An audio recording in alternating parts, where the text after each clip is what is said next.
बिस्मिल्लाहिर्रहमानिर्रहीम। अस्सलामुअलैकुम। Saudi Urdu news channel में आप सबको खुश आमदीद कहा जाता है।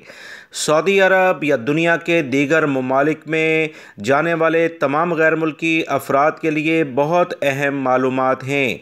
वो तमाम गैर मुल्की अफराद जो अपने मुल्कों में सऊदी अरब या दीगर खलीजी ममालिक से होते हुए सफ़र करेंगे या इन ममालिक से होते हुए सऊदी अरब आएंगे, यानी अगर आप पाकिस्तान और इंडिया में मौजूद हैं और सऊदी अरब आना चाहते हैं तो आप तमाम भाइयों को टिकट बुक कराने से पहले बहुत ज़्यादा एहतियाती तदाबीर के साथ काम लेना होगा।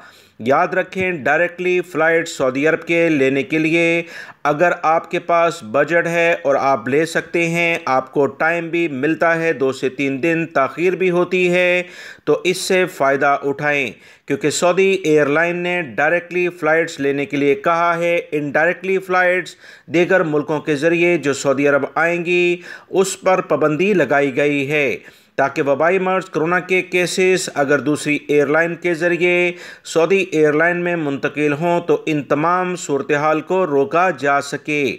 वो तमाम गैर मुल्की अफराद जो इनडायरेक्टली या दूसरे मुल्कों से मुख्तलिफ एयरलाइंस के ज़रिए होते हुए सऊदी अरब में पहुँचते हैं, ऐसे तमाम अफराद के लिए मुश्किलात पैदा हुई हैं।